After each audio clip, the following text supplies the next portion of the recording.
So, welcome everyone. Welcome and Happy New Year. Welcome to 2021. Let's welcome ourselves to a new year. And um,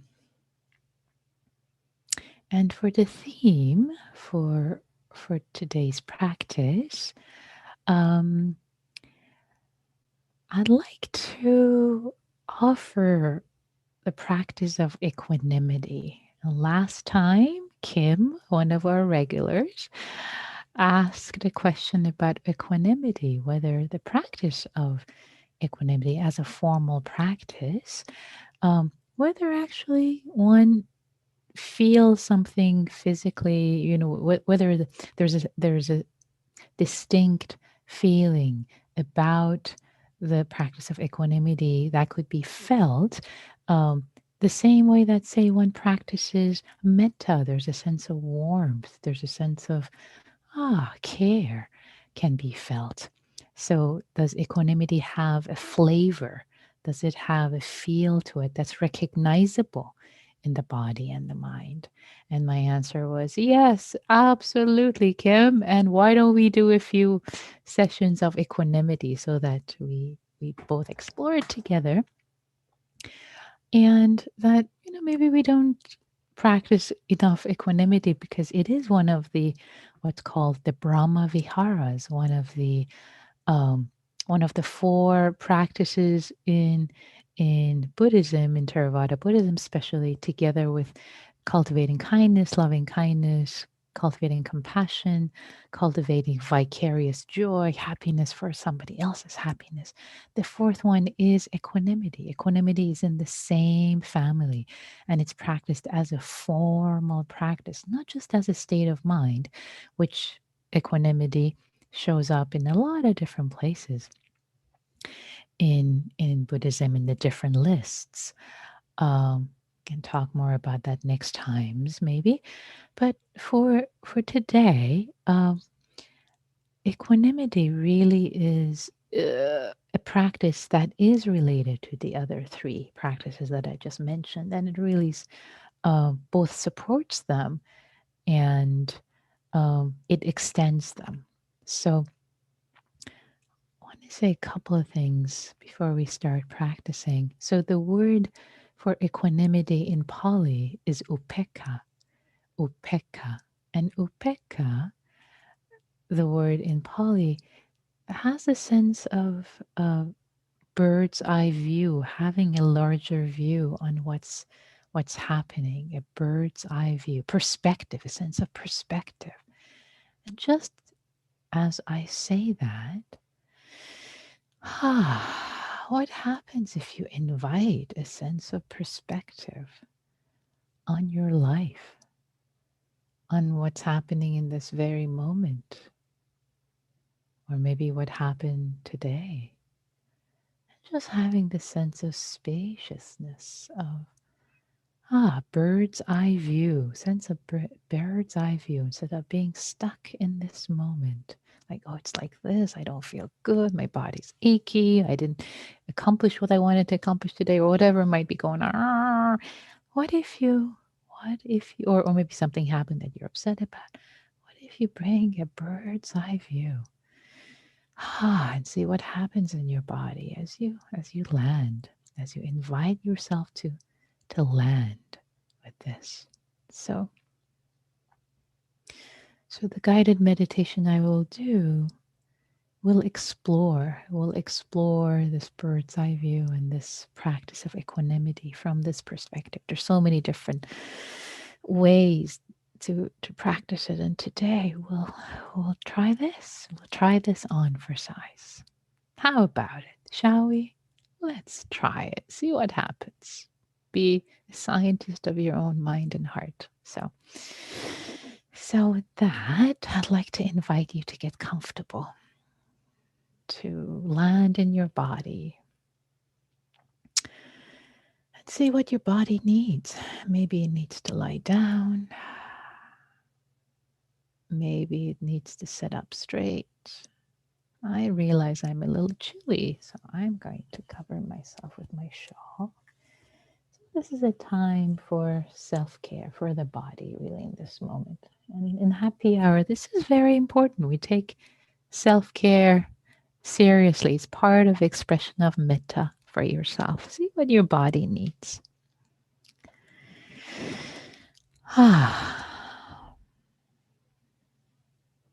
Greeting your body, greeting your body. Hello, body. Hi, how are you?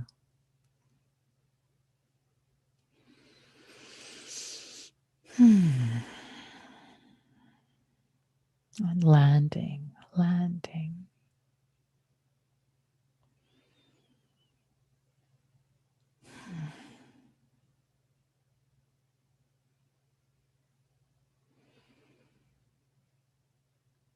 Feeling your feet, feeling your legs connected to the earth, your sit bones connected to the cushion.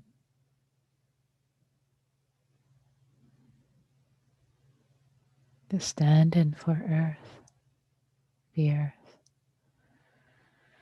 Feeling the contact points and letting go, relaxing into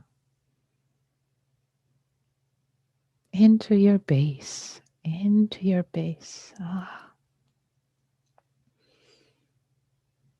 letting your shoulders and neck relax.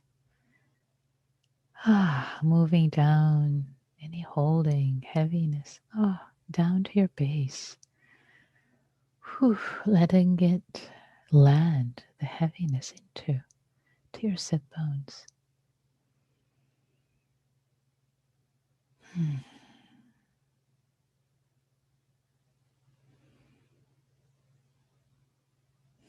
Inviting your hands,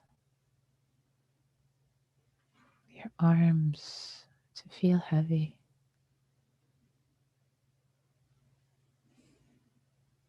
To feel the contact points between your hands. Between your hands and your lap, or your hands on each other. Becoming embodied.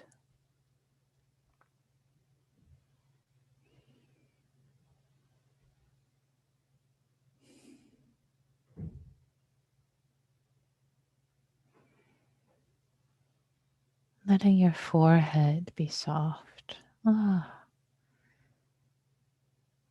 As if it's unfolded the wrinkles, they're smoothed. Whew. Your cheeks from the inside relaxing. Your chin. The muscles behind your ears.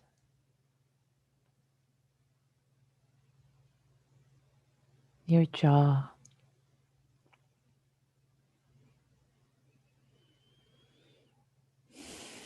Your eyes resting in their socket.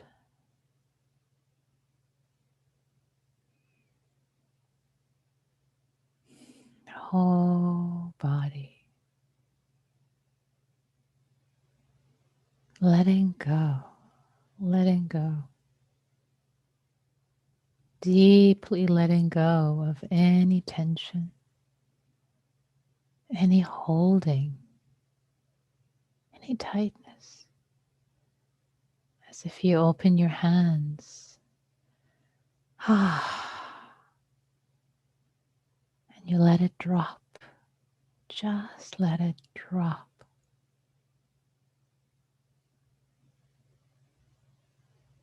And feel the release.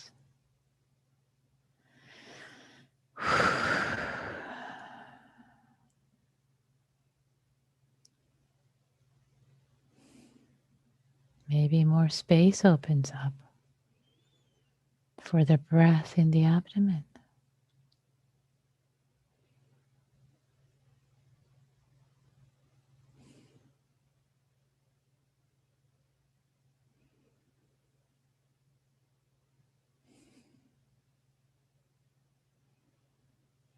Receiving the breath in the abdomen joyously.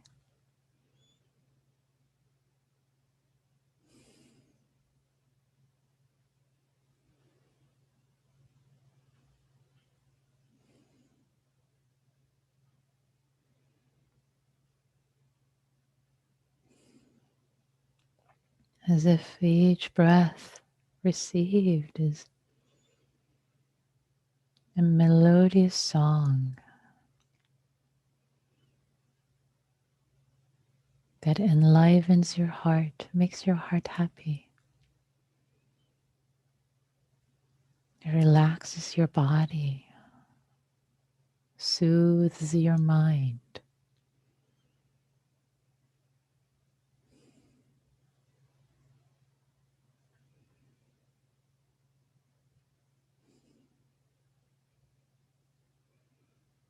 Listening to this breath, this song with your whole body,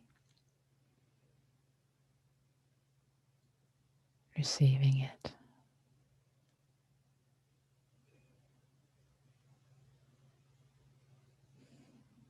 This joyous, calming, happy making sound. Song of the breath.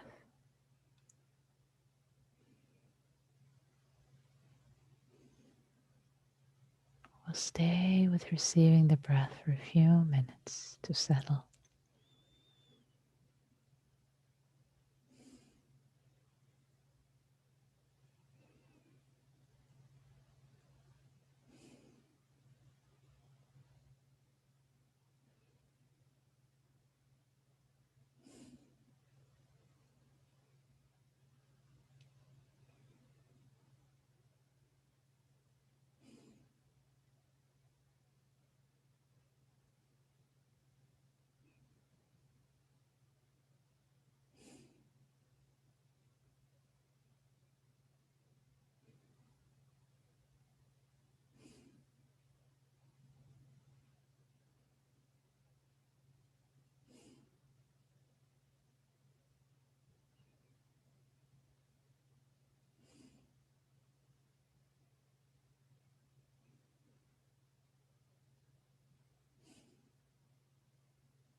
If you notice thoughts arising, it's okay. Just notice them in a friendly way and invite them to settle and land with you, next to you.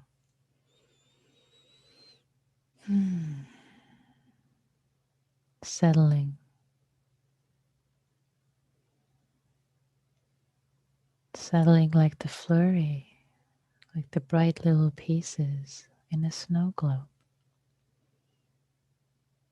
Dropping, settling down.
Continuing to stay connected to the feeling of the body, feeling the sensations of the breath as the song of the breath is received.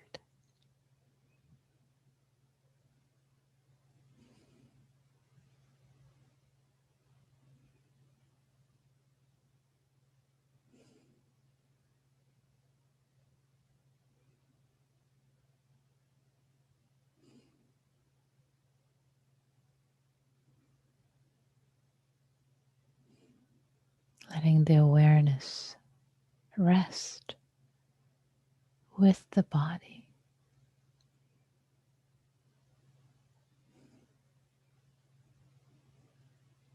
not with the head that can be flighty and airy and think a lot, but with the body settled,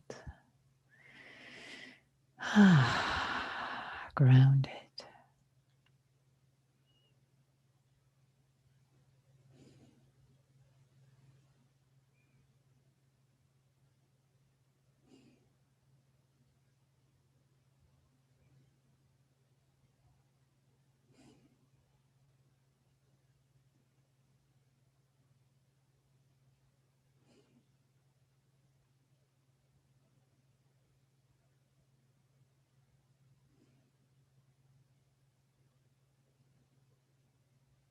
Now I would like to invite you, if you wish,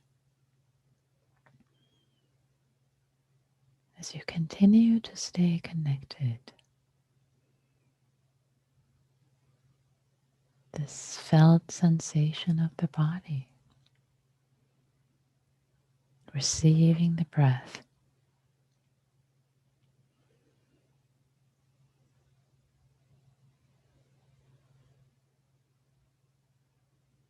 taking a bird's eye view in time and space in your own life, still connected to your body, but as if you travel upward, seeing the whole arc of your life. And this moment, feeling this moment in it. What this moment feels like in your body, in your heart, your emotions, in your mind, the landscape of the mind. Seeing the arc of your whole life, this moment a part of it. Getting a bird's eye, wider perspective, wider view.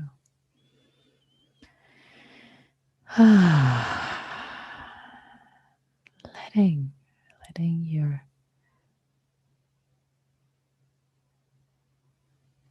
your awareness be expansive.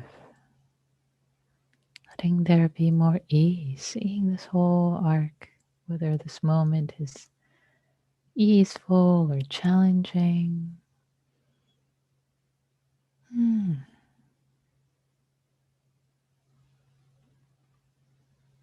Not the worst moment, not the best moment.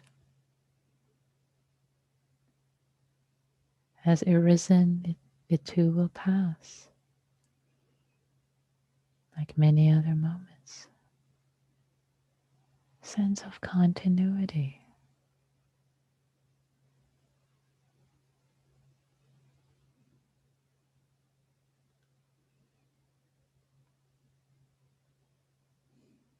And maybe, if you wish, bringing to mind something in your day, about your day, that when you think about right now, still maybe there is some contraction or a challenge. Not the biggest. Don't choose number one. But something just a little challenging. And see that if you take the perspective of, the limited perspective of just This moment defines everything, being lost in it, being defined by this. The feeling in your body and mind is very different. Now seeing this moment, this challenge from a much bigger perspective of the past, present, and future. So you're seeing the whole arc. Yes. Yes. Maybe it feels much smaller now. Doesn't get you sucked in or lost in it. This perspective may cut it down to size.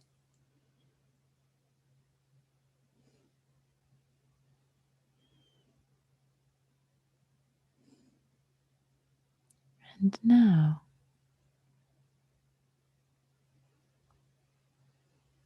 also inviting sense of perspective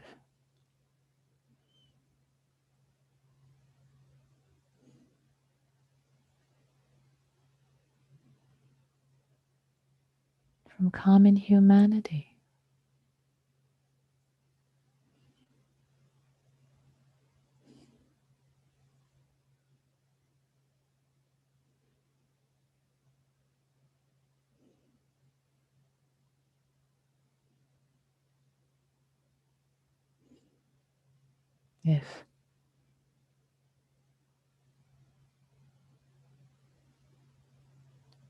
If this challenge was related to others, a much bigger perspective of so many human beings,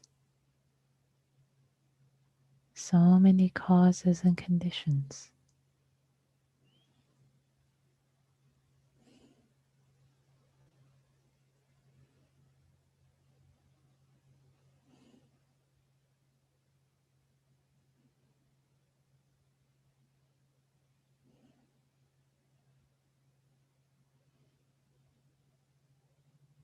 And if it feels supportive for you, I'd like to offer, from this perspective, offer some phrases of equanimity,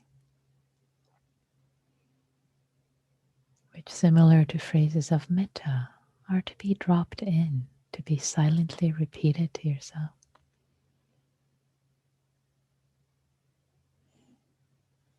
May I accept, or may I be at peace, at ease, with the comings and goings of things.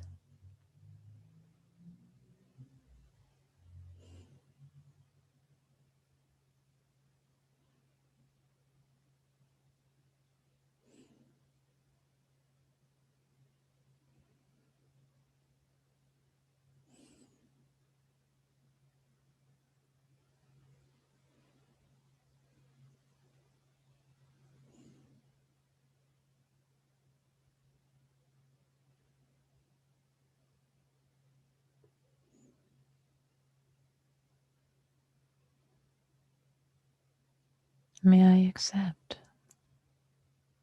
may I be at peace or at ease with the comings and goings of things.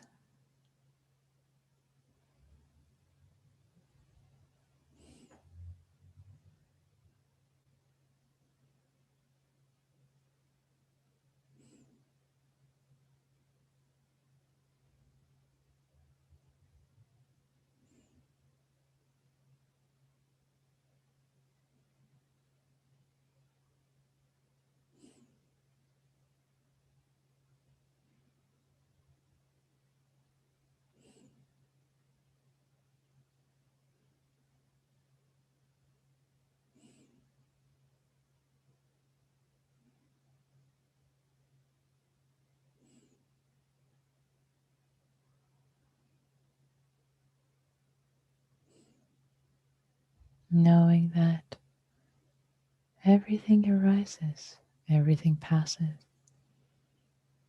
There can be ease. There can be a perspective of ease. the comings and goings of things, not taking them personally. So many causes and conditions, so many events, so many humans, past, present, future. So many causes and conditions out of our control.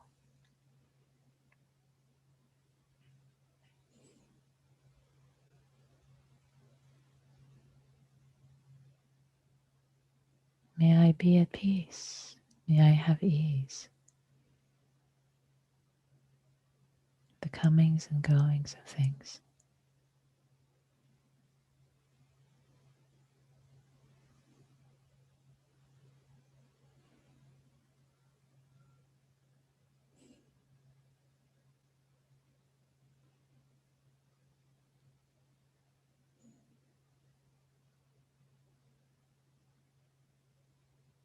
Seeing that you have your part to play,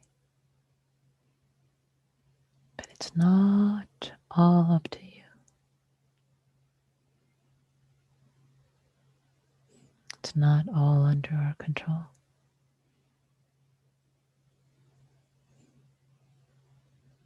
May I have peace.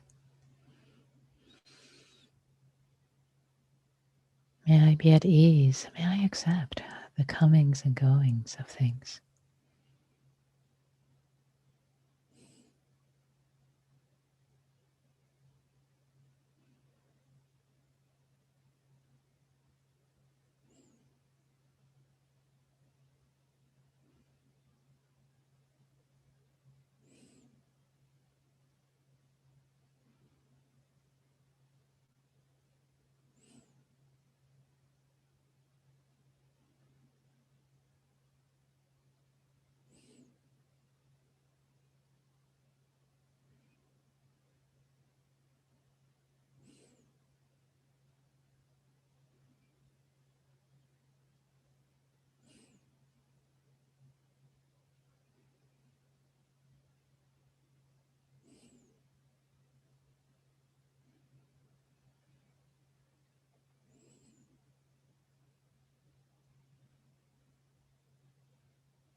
Breathing. Breathing in and out as you drop in the reflection. May I have ease and peace. May I accept the comings and goings of things.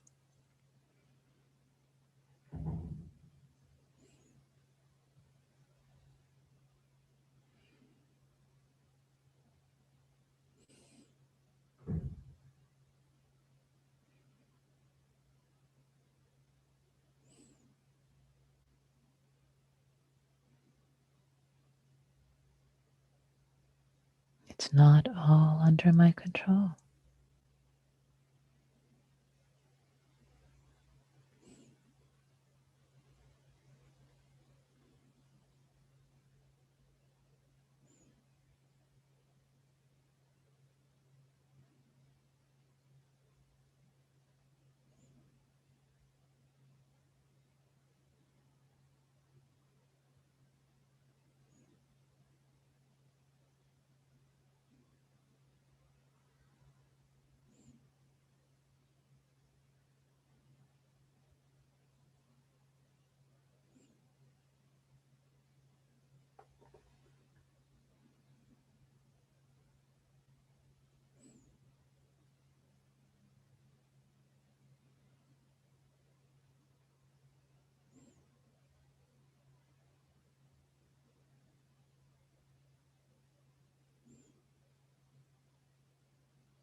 May I accept. May I be at ease and peace with the comings and goings of things.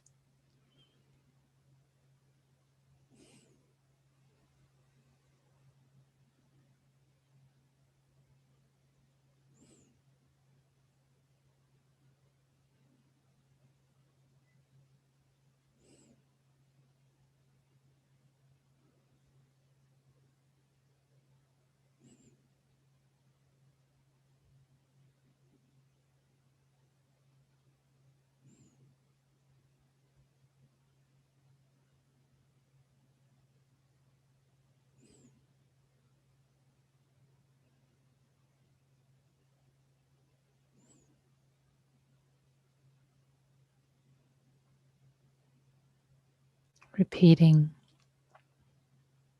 whatever version of this phrase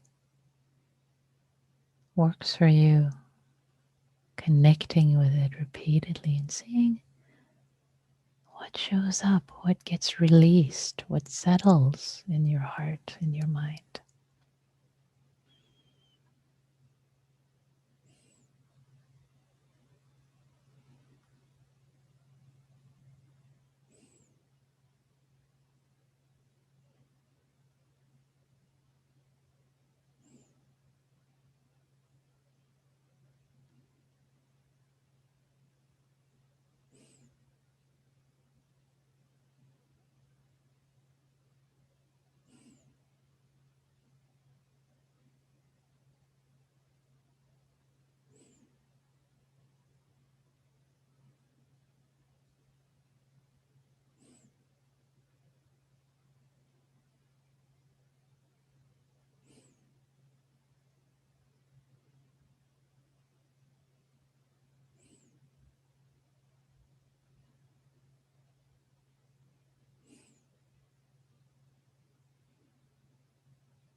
May my heart, may my heart be at peace and have ease with the comings and goings of things I cannot control.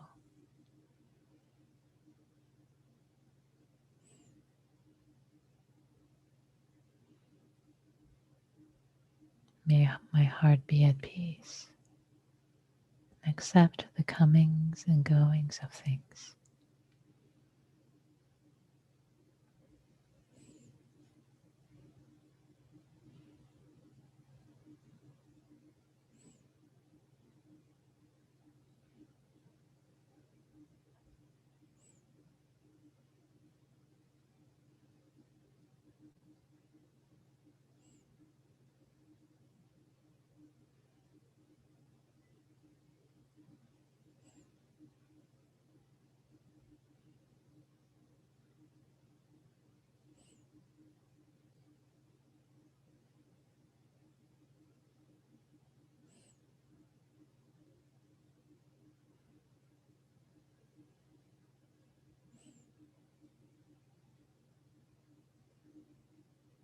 Repeating the phrase to yourself like an anchor of the mind, like an anchor, bringing yourself back if thoughts and stories arise.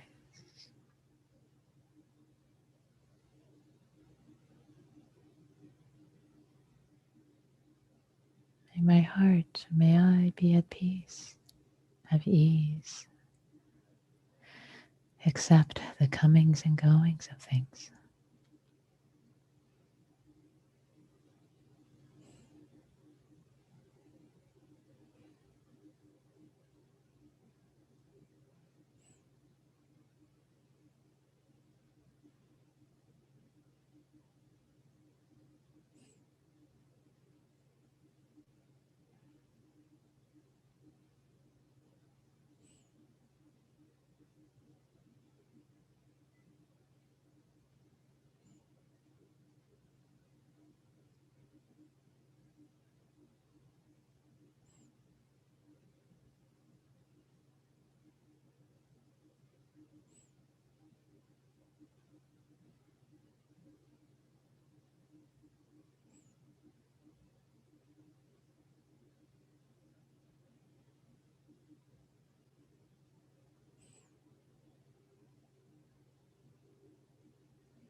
And as we come to the end of this sitting, inviting the sit to be held with equanimity also. Whatever arose or did not arise, whether the mind was sleepy, filled with thoughts, agitated, holding with equanimity. May I accept, have peace and ease with the comings and goings of things. May I have peace with this coming and going. Not judge it, not hate it,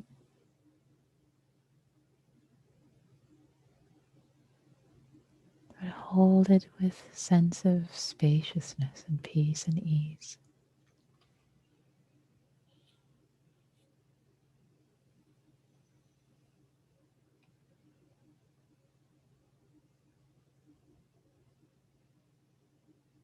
May our practice of cultivating equanimity support peace and freedom of ourselves and all beings everywhere.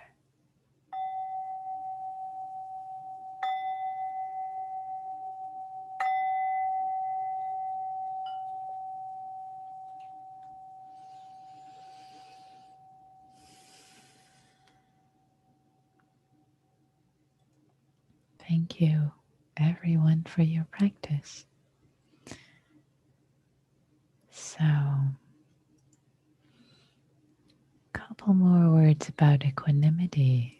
So, the idea of this practice, the idea of equanimity, upekkha, this bird's eye view, is one of having a spacious view and neither grabbing, neither pushing, neither pulling something towards you, like want it, nor pushing it away, hate it, but a sense of comings and goings, having a sense of, spaciousness, things coming and going.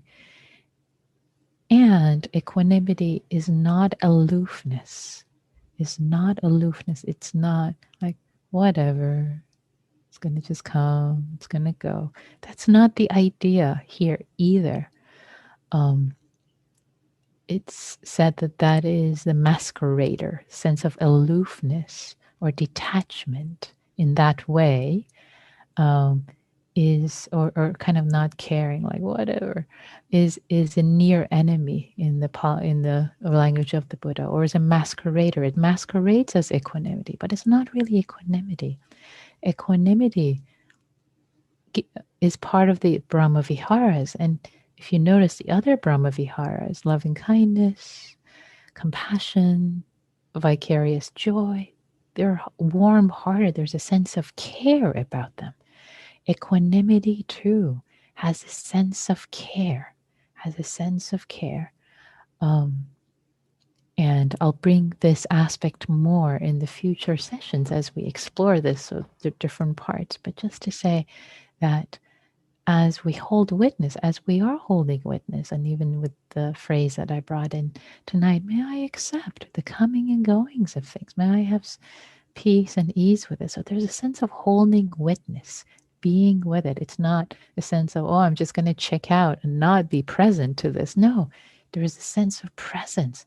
I will hold witness, and may I have ease as I hold it, as I have a sense of presence with this.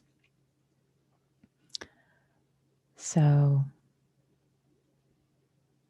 yeah, there's a lot more to say, but yeah, the idea is to just have dharmettes, little pieces of dharma with happy hours. I'd like to invite you to share your reflections or questions.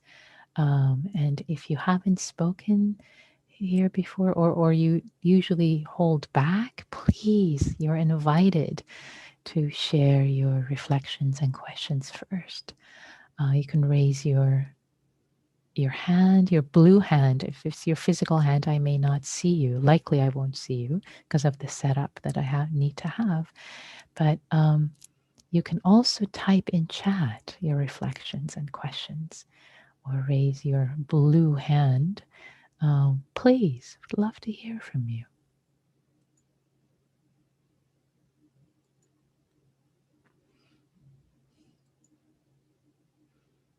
What came up for you? What did you notice? Was there a sense of release, an ease of holding something that maybe proved more challenging earlier today? Was there a sense of spaciousness, of a bird's eye view to see something with from a different perspective? What did you discover?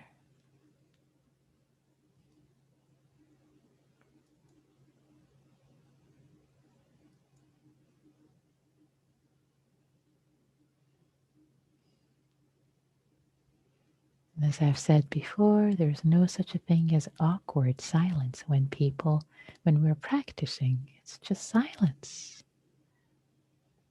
Yeah, yeah. So the question came for me from Jean. What does equanimity to sleepiness look like? Yeah. So it's a good question. It's so sleepiness is one of the hindrances, one of the 5 hindrances in this practice. So, and there are many ways to work with with sleepiness that actually are a little more appropriate. For example, with sleepiness, you can become curious about it. Like, what is happening? What's happening in the mind? What's happening in the body? And yet, for example, if you tried all of those things, and if you tried to stand up, and if you tried to breathe more deeply to wake up, and still didn't work, and you spend the practice, the meditation, with the sleepiness afterwards, equanimity with sleepiness would be not to beat yourself up, to say, okay, may I accept that my mind body was tired, and may I accept the comings and goings of things. So you at at that point, equanimity is a useful practice to bring in for sleepiness, but not during it. During it, I suggest working with the other tools for sleepiness.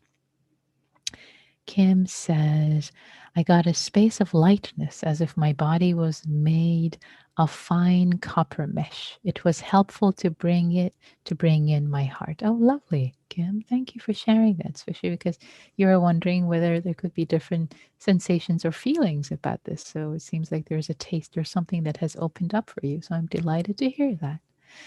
Um, Vicky asks, does equanimity sometimes mean giving up? Um, that's a really good question. Um, yes and no. So, so this is what I mean. So, for example, um, let's say let's say there is someone that you really care about, and um, you really want to help them, and it brings up a lot of stress and agony for you because they're destructive. For example, they're destroying themselves, and there's just so much pain. So you practice equanimity, and you give up. You give up the banging your head against the wall, and so you give up the unhelpful, the unskillful trying, but you don't give up the wisdom. You don't give up the compassion of continuing to care. So when you ask, does it sometimes mean giving up? Giving up of what? It is giving up of what is not helpful. Either, I really want this to be different, or push, but it's not giving up compassion or caring or wisdom. It does that, yeah, yeah. I see you nodding. Yeah, thank you. Um, Denise says, in holding and with a bird eye, I discovered a sense of personal not okayness behind the urges to live a different life, live somewhere else, find purpose. Ah, thanks for sharing that insight, Denise. Yeah, the personal not okayness behind the urges to live a different life, like, yeah, live somewhere else, find purpose. Yeah, and if you like to say more about that, uh, and Forrest says, I found it to bring in a beautiful feeling of spaciousness. I also found it insightful to turn around the question and ask, what's not at ease with the comings and goings of things? Ah, nice. I appreciate that, Forrest. I like that.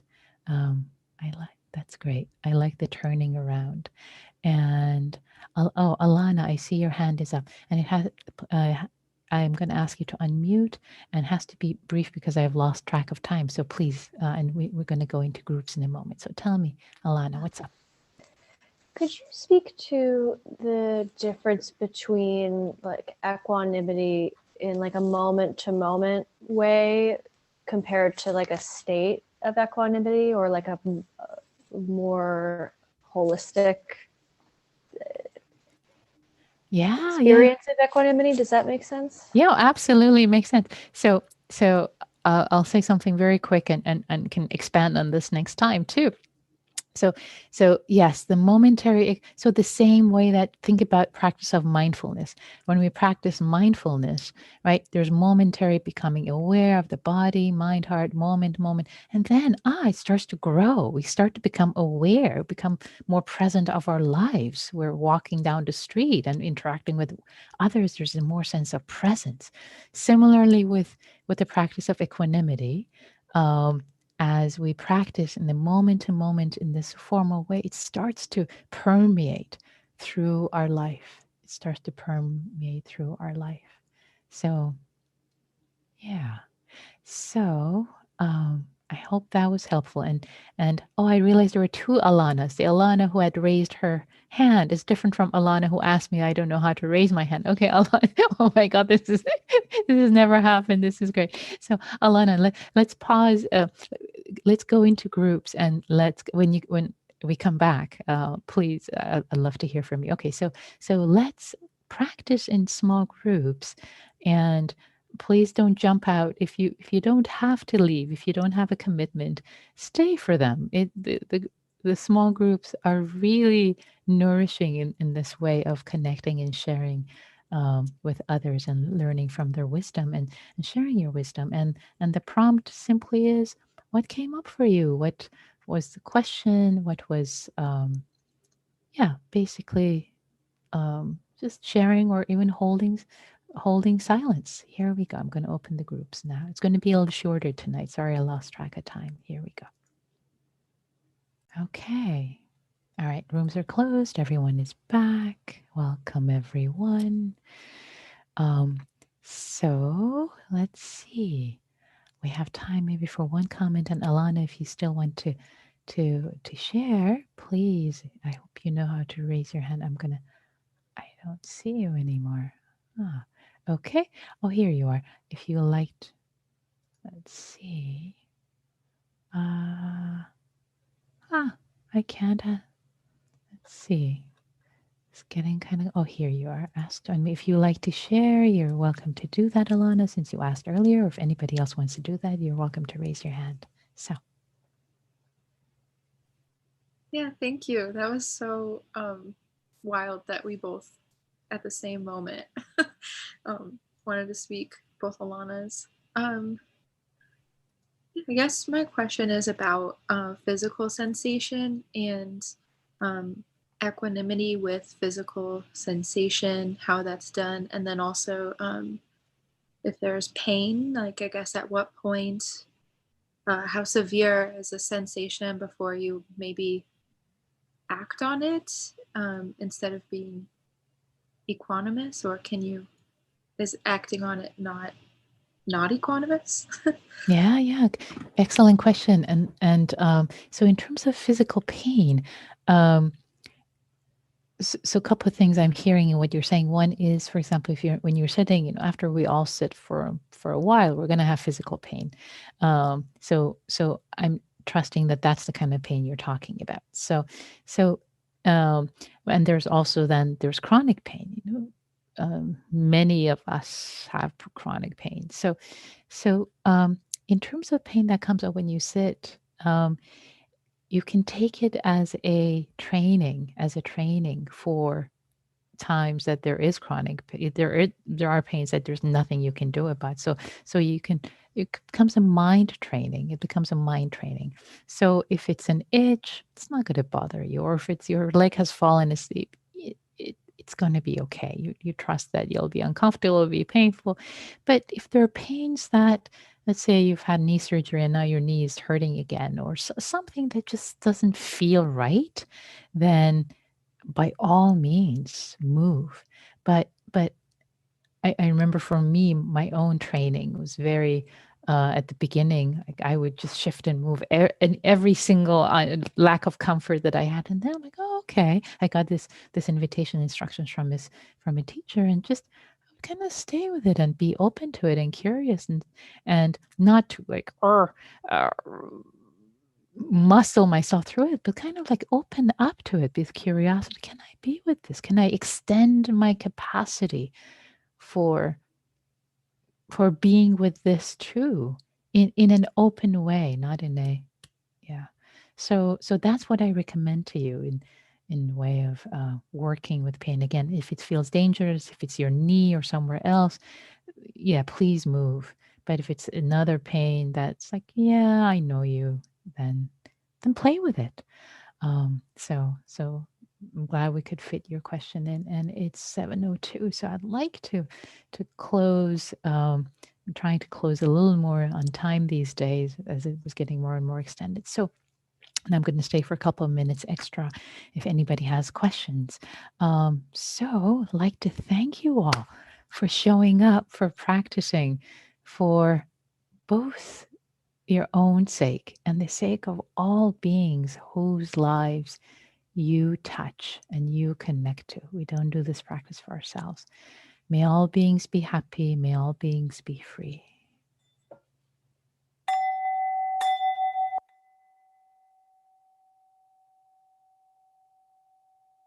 Thanks, everyone.